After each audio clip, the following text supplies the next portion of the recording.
Muy buenas noches, es miércoles santo, en la plaza de San Isidro acaba de abrirse la puerta de la iglesia del Espíritu Santo, la que todos los salmantinos conocemos como la clerecía, y ha empezado a dar sus primeros pasos en esta noche, una noche en la que el viento da tregua, la temperatura es más agradable que la que hemos tenido los días anteriores.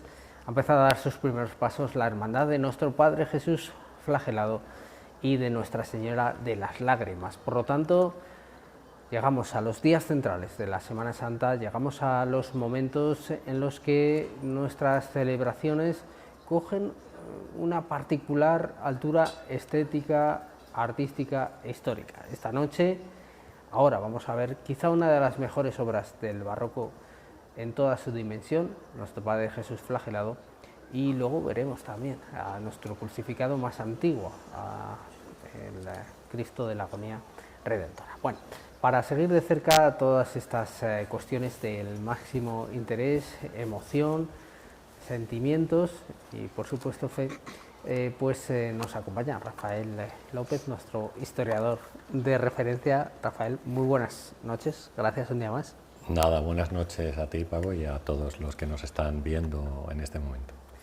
Bueno, pues decimos, Rafa, que estamos a punto de, ha empezado ya esta procesión de Jesús flagelado que, forma parte de la Semana Salmantina con distintas vicisitudes, vamos a decir, desde el año 1949, que fue la primera procesión, aunque ya iremos matizando esas fechas a lo largo de la retransmisión, pero lo que tenemos hoy es una procesión muy estudiada, muy cuidada y con una impronta de especial solemnidad y elegancia, a lo que contribuye, por supuesto, tener ese titular, Jesús flagelado, al que se ha sumado Nuestra Señora de las Lágrimas, el color de eminencia, las hebillas en los zapatos. Bueno, hay muchos pequeños detalles que hacen que esta hermandad tenga una presencia muy solemne en la calle. Sí, yo también creo que es una de las procesiones, digamos, con más raigambre que encontramos en la Semana Santa de Salamanca y que yo creo que ha ido ganando sobre todo presencia a lo largo de los años y a lo largo de los últimos años, ¿no? Como un poco este, digamos, pistoletazo de salida a lo que significa los días grandes de la Semana Santa, ¿no? Pensemos también en la fecha en la que estamos, quiere decir que la mayoría de la gente ha cogido sus vacaciones en el día de hoy y ya se han podido desplazar. Recordemos que en esta ciudad hay mucha gente que está fuera y que trabaja fuera, pero que viene de forma habitual o de forma constante a visitar a su familia y, entre otras cosas, también se acerca a acompañar a los nazarenos en las diferentes procesiones que tenemos en estos días. Bueno, decía yo que el aire da un poco de tregua, pero es verdad que hay puntos en el centro de Salamanca donde siempre sopla un poquito más y puede ser que esta plaza de San Isidro sea uno de ellos. Veamos a los hermanos peleando con el capirote y la capa contra el viento, también algunos de los cofrades de menor edad que sufrían esas acometidas de algunas rachas, se apagaban los cirios. Bueno, esta hermandad de Nuestro Padre Jesús flagelado, como decimos, se funda en el año 48, hace su primera procesión en el 49, primero como hermandad filial de la Veracruz, un paso que toman una serie de comerciantes, son 44 los comerciantes que consiguen ese paso adelante para crear una hermandad que surge de una primitiva sección de la flagelación que se había incorporado precisamente a la procesión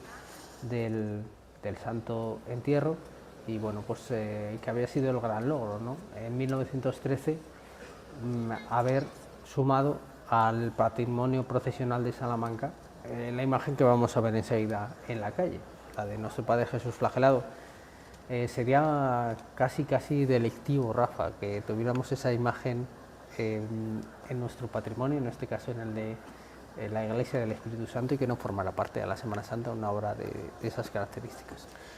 Pues indudablemente es una de las mejores obras, si no la mejor, que nosotros tenemos, me refiero a nivel artístico, Claro. en Sí, sí, no Salamanca. hablamos de devoción, No, no, de sentimientos, que son todas sí, son sí. exactamente iguales. Eso es, estamos hablando a nivel artístico bueno, quizás por la calidad y por la delicadeza que tiene este escultor a la hora de trazar y de realizar las imágenes, ¿no? Entre otras, pues quiero decir, entre otras imágenes contamos con la que desfilará también mañana durante la madrugada, que es la Piedad, que se conserva en la catedral y que también es obra de este mismo autor y que pues tiene unas características similares. Me refiero, por ejemplo, en que a las figuras que parece que traza Luis Salvador Carmona, en algunos casos tienen una similitud incluso con la porcelana, diría yo, a pesar de estar hechas en madera y después pues pintadas, que es como era la tradición de trabajar la escultura habitualmente aquí en España. Sí, claro, luego ese estucado que lleva cubriendo la imagen, la talla, pero bueno, vamos a verla enseguida en la calle y después el diálogo con Nuestra Señora de las Lágrimas, dos imágenes muy distintas, de muy distinta época, de muy distinta factura y orientación, pero que casan perfectamente y que han despertado la devoción de los hermanos y de las hermanas. Hay que hacer un comentario importante, ahora que vemos ahí el libro de reglas, y es que por primera vez desde, como decimos, desde su fundación en el año 48 que fue, la hermandad tiene una mujer al frente. Es su primera hermana mayor en toda la historia, María Teresa Sáez, que tiene la responsabilidad de realizar esta primera procesión, digamos, en su mandato. Esta hermandad aprobó incorporar a la mujer, fue de las primeras también, en la Semana Santa de Salamanca, en el año 87.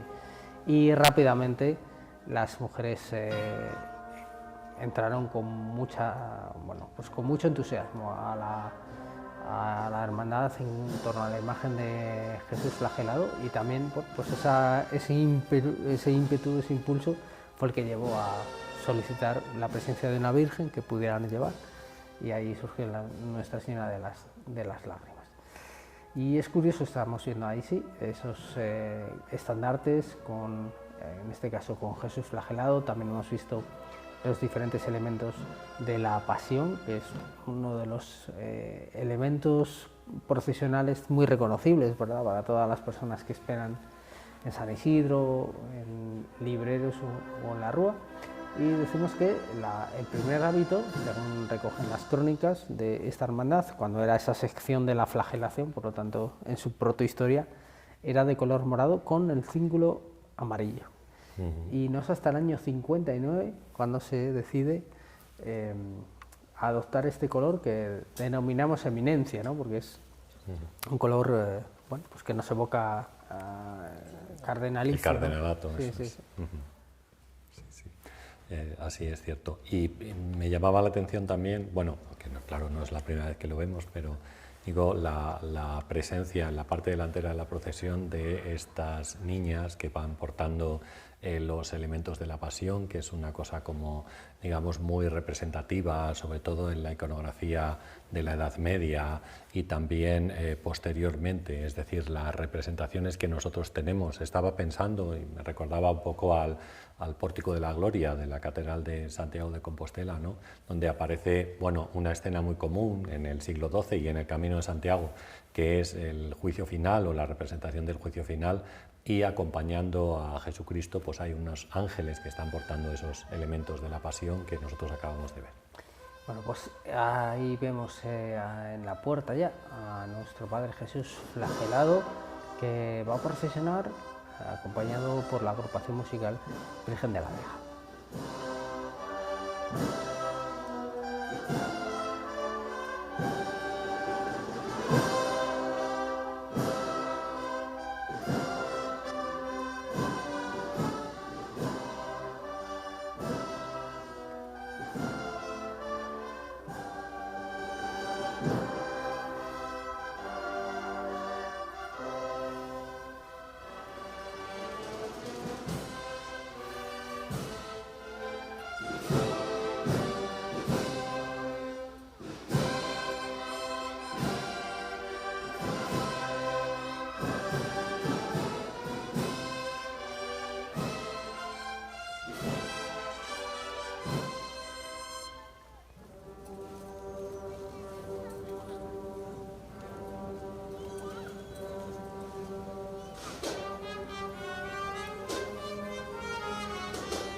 Tu manto de oración es la marcha, una de las marchas dedicadas de este magnífico conjunto que forma Jesús flagelado, con esos 4 ángeles que portan los elementos de la pasión, ese manto que vemos en primer término, que no es un manto, sino que es la túnica, lógicamente, porque llamamos Jesús flagelado, Rafa, a una imagen que en realidad es Jesús recogiendo sus vestiduras. Esto es una curiosidad que, bueno, la denominación luego sigue sus propios caminos.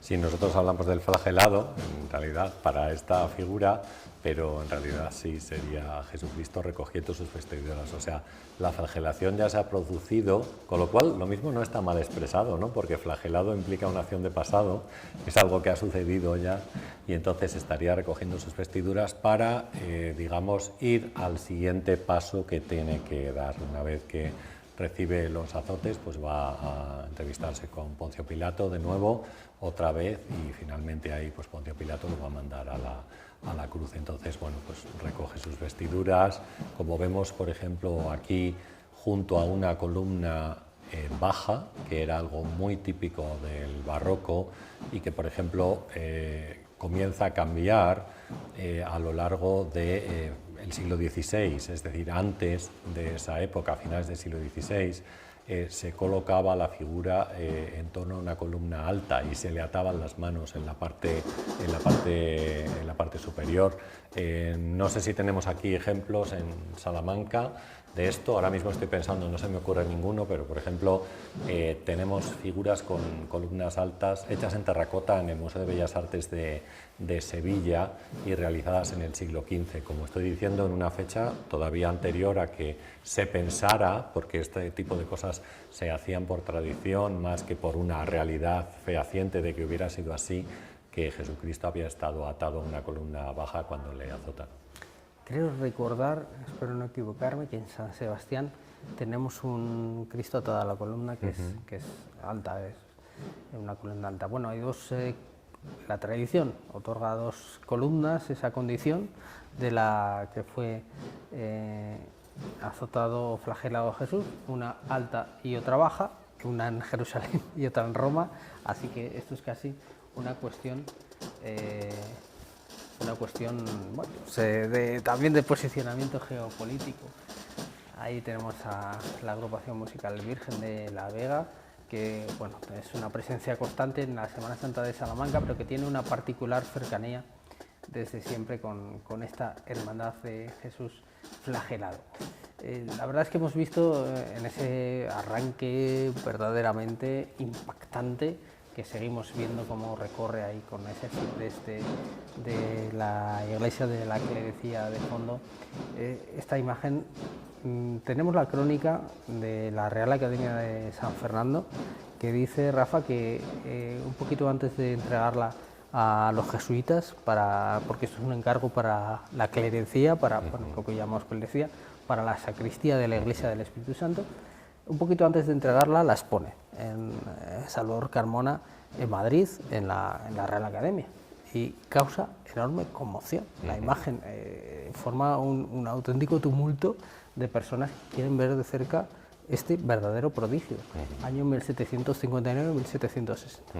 Sí, estamos ya en la segunda mitad del siglo XVIII, pese a ello, o sea, los autores están más cerca a lo mejor de una estética que tiene que ver con el rococó, es decir, con un tipo de figuras incluso más delicadas, como hemos dicho antes, más tendentes a la porcelana, o que parecen figuras de porcelana, frente a la rigidez, por ejemplo, a la que estábamos acostumbrados en el siglo XVII durante el barroco. Recordemos que este escultor, además, es vallisoletano.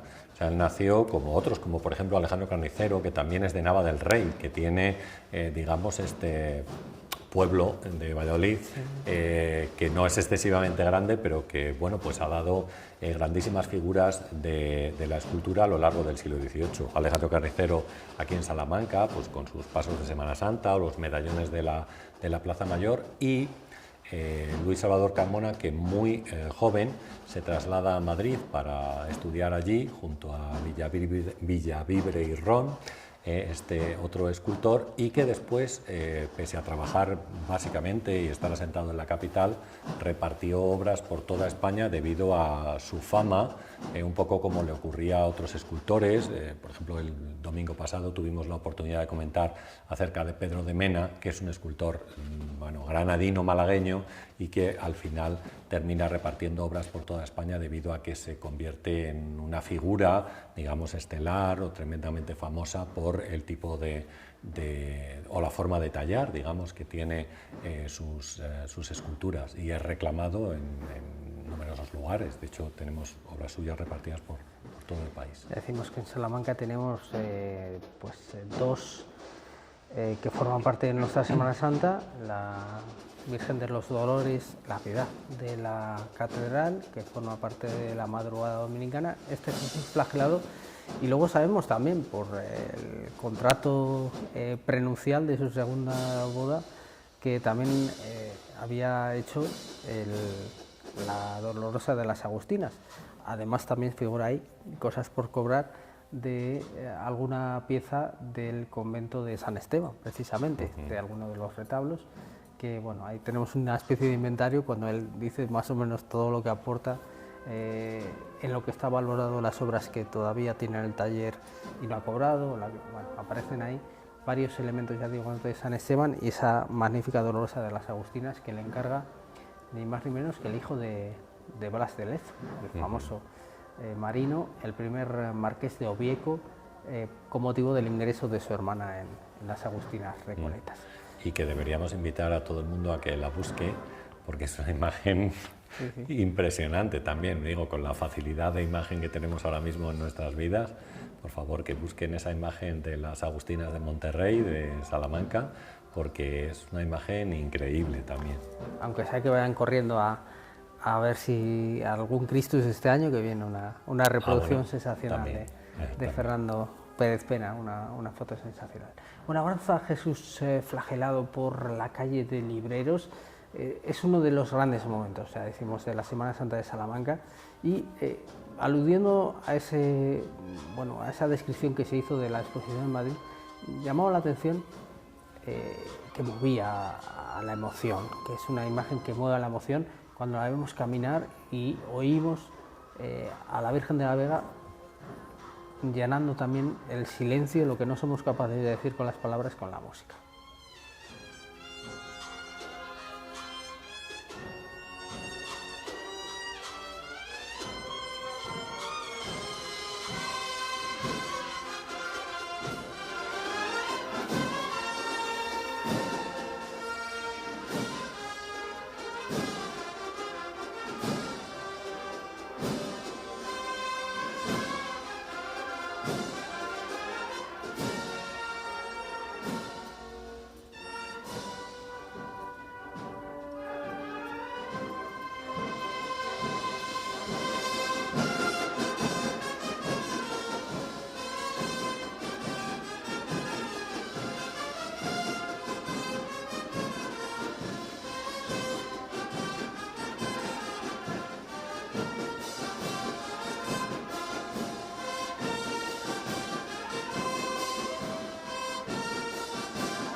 Como nos estabas explicando, Rafa, perfectamente, esta imagen que digamos que anticipa un poco en algunas cuestiones la evolución ya del barroco, digamos que había ya más obras, pero en cierta medida revolucionario con esa perfección, un movimiento elíptico que envuelve todo el conjunto, porque insistimos, durante muchos años Se ha dudado de si los ángeles serían obras de taller, incluso alguien habló de Luisa Roldán. Se habló de Luisa Roldán, como sí, posible, sí. No sé muy bien basado en qué, seguramente pues en la delicadeza de... Pero en ese registro que aludimos viene que se expuso con los 4 ángeles y los 4 se ascriben ya en ese momento, siglo XVIII, a Luis Álvaro Cámara, así que no hay duda. Digo, que esa elipse de ese movimiento que forman las figuras es como un torbellino de emoción arrebatador, es verdaderamente comprensible que mueva tanto a la devoción, a la fe, que despierte tantos sentimientos tan profundos esta imagen. Sí, esa idea de la espiral es algo que nosotros tenemos comúnmente en el barroco, en las posiciones de muchas figuras, incluso lo podemos ver claramente en la representación de los retablos, como el propio retablo que tenemos en la iglesia de la Clerecía, o quizás pues, más conocido a nivel nacional, por ejemplo, el retablo de la iglesia de San Esteban, ¿no? de los hermanos Churriguera. Bueno, quería comentar también, claro, porque si pensamos un poco, esta idea de lo espiral tiene que ver con la teatralidad, que es algo muy propio de la época barroca y sobre todo que se desarrolla mucho más o se lleva al extremo en el siglo XVIII. Pensemos que la figura que se hizo expresamente para la sacristía de la iglesia de la Clerecía, en esa era una hornacina que estaba llena de espejos. Y entonces estos espejos permitían ver, que lo hemos podido contemplar antes cuando nos ha enfocado la cámara, la parte trasera de la figura, pues todas los golpes que había recibido con el látigo, a veces con esas pomas o bolas de hierro que eran tan comunes también en la representación del barroco. Esta idea del juego de espejos, como yo digo, es algo que nosotros no tenemos solamente en esta sacristía de la Clerecía, con esta imagen que estaba hecha exclusivamente para esto y para ser observada también desde la parte de atrás, para hacer este giro, ¿no?, que nosotros estamos diciendo, sino que también esta idea teatral la observamos, por ejemplo, en el retablo de la iglesia de las Úrsulas, que también tiene espejos, o la idea de giro, ya sin espejos, en el retablo de la iglesia de las Claras o en el mismo San Esteban, donde el tabernáculo, por ejemplo, pues era capaz de girar y moverse, haciendo aparecer y desaparecer pues el cuerpo de Jesucristo que estaba colocado allí en una custodia. O sea que quiero decir que este ambiente en el cual todo está como muy recargado, ¿no?, y la gente realmente tiene que pensar bastante qué es lo que está sucediendo, pues es algo muy típico del barroco, como digo yo, se acrecienta más en el siglo XVIII y podemos observarlo, tanto por ejemplo en la colocación de esta figura como en los retablos que acabo de comentar. Veíamos ya que está a punto de salir a la calle Nuestra Señora de las Lágrimas, tenemos su candelería, y bueno, hay que destacar precisamente que esa idea de tabernáculos o hornacinas con espejos justamente también está en la capilla de la Dolorosa de las Agustinas Recoletas, de la pieza que aludíamos anteriormente. Claro, son obras tan perfectas que no solo se busca que se puedan ver desde la frontalidad, sino, como muy bien explicabas, como si estuviéramos viendo efectivamente en un escenario a alguien al final que se hace cuerpo y se hace presencia, y en este caso con una carga teológica muy importante, ahora lo contamos, pensando en la celebración de la Eucaristía, ¿no? Ese es el objetivo, porque esta obra no nace así de la nada, hay una idea muy profunda teológicamente detrás, ahora lo contamos. Y aquí vemos a Nuestra Señora de las Lágrimas, esa obra del imaginero gaditano, afincado en Sevilla, José Miguel Sánchez Peña, del año 77, aunque ya decimos, y esa también es una historia bonita que ahora contaremos, que a Salamanca llega en el año 92.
Bueno, espectacular Nuestra Señora de las Lágrimas, como siempre, la labor de priostía, de cuidado del vestido y la imagen es desde hace unos años verdaderamente destacada.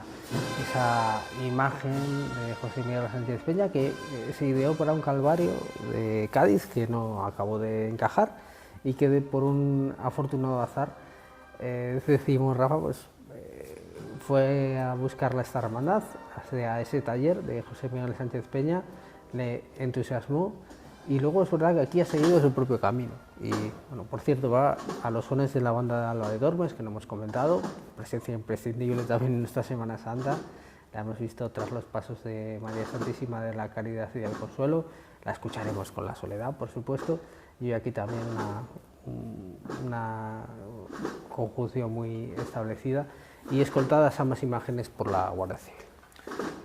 Fíjate, date cuenta que yo creo que según la Semana Santa se ha ido desarrollando también en Salamanca, desde que las mujeres se incorporan por primera vez, pues tenemos, por supuesto, y con todo el derecho del mundo, una demanda por parte de muchas hermanas de poder participar en la carga, y en este caso pues en la carga llevando una imagen de la Virgen, ¿no? Así sucede en muchas de las cofradías de la ciudad, que poco a poco o bien realizan imágenes o van incorporando imágenes. Algunas de ellas pues vienen desde Andalucía, quizás porque bueno, pues no encajaban exactamente en los lugares en los cuales se encontraban, pero que, como tú dices muy bien, pues han encontrado un perfecto acomodo aquí en las diferentes procesiones de Salamanca, y contemplando la imagen de la Virgen, como hemos podido observar, pues la verdad es que está bellísima, está guapísima, está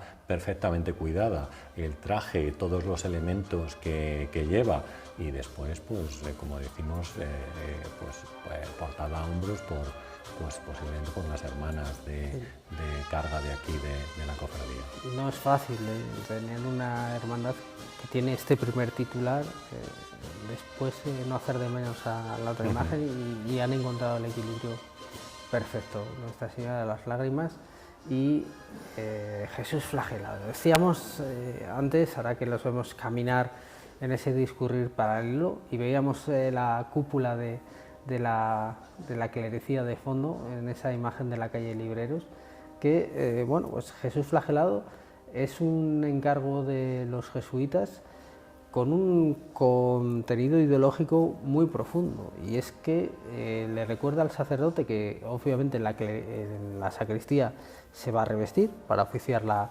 Eucaristía, que lo que está haciendo es convertirse en el representante de Jesús ante la asamblea de fieles, y por lo tanto el mensaje tan demoledor es: mira lo que significa esa alba, esa casulla que te estás poniendo encima, la misma que llevó Jesús, esa túnica inconsútil que nos dice las Escrituras, lo que él sufrió, lo que es su cuerpo y su sangre. No se te olvide nunca y ser siempre digno, ¿no? de llevar, de revestirte así y de ser su representante, con lo cual es una obra que lo tiene todo, desde un montaje teológico, un andamiaje teológico fundamental, y una realización artística absolutamente cumple. Sí, fíjate que, claro, desde el momento en que se produce la oración del Huerto de los Olivos, pues tenemos a Jesucristo emprendiendo un camino que yo creo que él sabe perfectamente que tiene que hacer en completa soledad, ¿no? Y eso es también quizás en parte del mensaje, esa soledad que él tiene que o puede sentir a lo largo de todo el recorrido que le lleva finalmente hasta la cruz. Pero lo cierto también es que no está solo. Y podemos observarlo también en las diferentes procesiones. No está solo porque tiene gente que está detrás de él, pendiente, viendo realmente qué es lo que ocurre en cada uno de los pasos que le toca dar.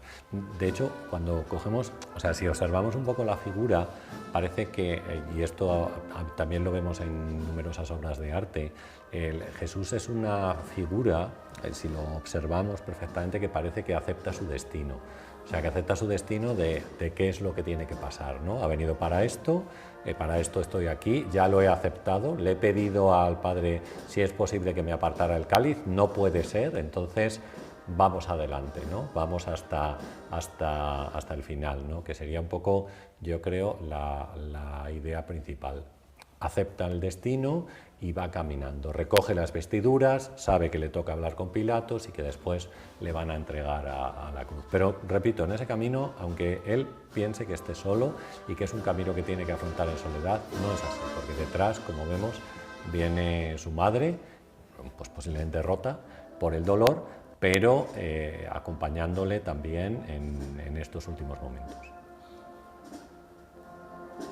Camina Nuestra Señora de las Lágrimas, tras Jesús flagelado suena la banda de Alba de Tormes.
También un caminar en los dos pasos que he conseguido una armonía muy singular. Hay algunas pequeñísimas diferencias. Bueno, todas las hermanas van a dos hombros. En el caso del turno del flagelado, solo la fila del medio. Y en los dos casos son cargas con un capirote, ¿no? En los brazos externos, lo cual es una molestia, siempre lo remarcamos, porque me parece que es una cuestión que se debe tener en cuenta, que es una penitencia siempre llevar el capirote, más si es un día de viento como este, y más todavía, claro, si vas en un paso, es una penitencia bastante... Sí, es algo... El capirote en sí, tal como estaba pensado, es muy incómodo, ¿no? Sabemos que en las procesiones antiguas, quiero decir, en las representaciones que nosotros tenemos de procesiones, por ejemplo, del siglo XVIII, pues también ya se usaban estos capirotes que, recordemos, tienen una conexión con la Inquisición española y con los momentos en los cuales quería remarcarse las faltas que había cometido alguna persona y se le colocaba este capirote en la cabeza. Lo que pasa es que llevaban la cabeza descubierta en ese momento, se les vestía con una especie de alba y a veces se les pintaba en el vestido la acusación que se le hacía, haciéndole caminar, a veces incluso montado en un pollino, en un burro, por las diferentes calles de la ciudad. Si aparecían las llamas, pues mal asunto. Malo, sí. Bueno, no todos eran condenados a las llamas, hay que decirlo, no. Pero bueno, en algún caso pues sabemos que sí, que fue así, ¿no? De todas maneras, también es verdad que tenemos una imagen de la Inquisición que yo creo que nos han vendido como algo muy malo. Si es verdad que al principio, cuando se instaura, por ejemplo, en 1492, el primer año, mataron cerca de 26.000 personas solamente en Andalucía, que era una barbaridad. Pero después, pasados los primeros años, el número de personas que fallecían o que eran condenadas a muerte era muy, o sea, no digo que fueran miles, ¿no? Pero digo que a lo mejor era como muy reducido, muy reducido, que podía ser una persona o dos personas o algo así. Bueno, indudablemente todo eso está muy mal y no debe pasar ni suceder. Son cuestiones de otro tiempo. Bueno, pues claro. el primero de los, hablando de sagas familiares de la Semana Santa, el primero de los Cuadrado que entró en esta hermandad, pues pintó esos lienzos con la flagelación y los distintos instrumentos de pasión. Es una historia bonita. Hoy es su hijo, el segundo cuadro, seguramente irá con Jesús flagelado, bajo ese banzo, ya lo confirmaremos, en principio sí. Y la hija de este y su nieta, Sofía y Claudia, van bajo la Virgen de las Lágrimas. Así que bueno, hay muchas historias, es un ejemplo, ¿no?, que este año rescatábamos precisamente en Christus, una historia muy bonita de hermandades que son, bueno, pues al final extensiones de la familia, que es cuando, bueno, pues, las instituciones merecen la pena. Vamos a avanzar a Jesús flagelado en esta calle Calderón de la Barca. Ha dejado atrás la casa rectoral de Miguel de Unamuno y su famosísima parra, y va a girar hacia Benedicto XVI, posiblemente el punto donde más sopla de Salamanca, y después del desierto de los Monegros, diría yo que de España. Porque la verdad prácticamente sí, ahí es raro el momento en el que no encuentras viento. La pelea con la capa, con el capirote, y de nuestros compañeros pues con la cobertura y las dificultades que entraña siempre esa condición atmosférica. Pero la verdad es que decíamos que ahí vemos otra vez perfectamente cómo ha ido cambiando también la manera de llevar a Nuestra Señora de las Lágrimas, no solo en vestuario o en el hábito, también la corona, que se modificó por esta de diadema. El propio José Miguel Sánchez Peña, en agradecimiento, regaló parte de ese ajuar, porque estaba muy contento, porque esta Virgen, que en un principio se había quedado dormida en su taller, pues cobrara una nueva vida y fuera tan importante para tantas personas aquí en Salamanca, que se acercan a ella, que comparten sus lágrimas, sus problemas y sus rezos.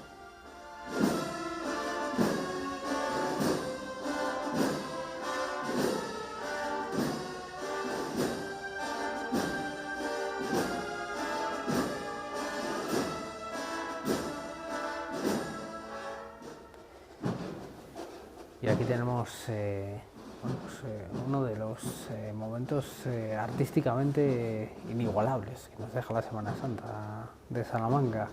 Seguramente, como decimos, la mejor realización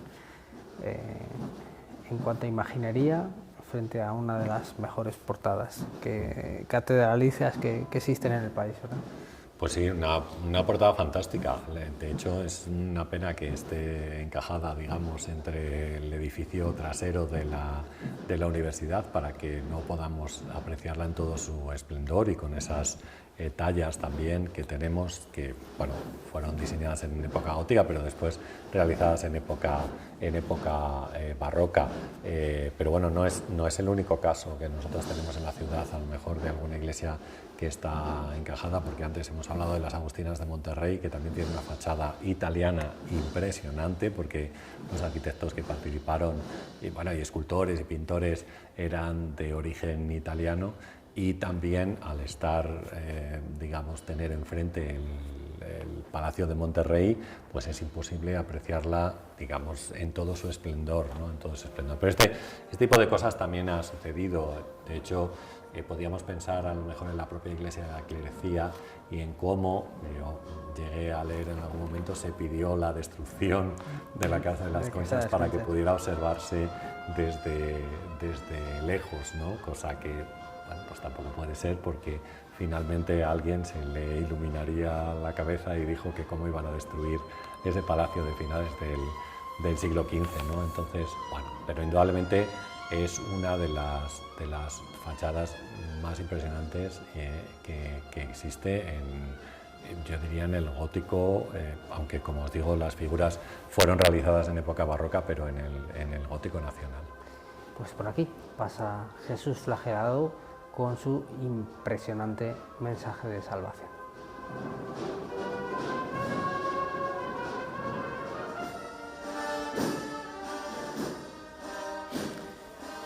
Desde 1972, Rafa, procesiona esta hermandad en el miércoles.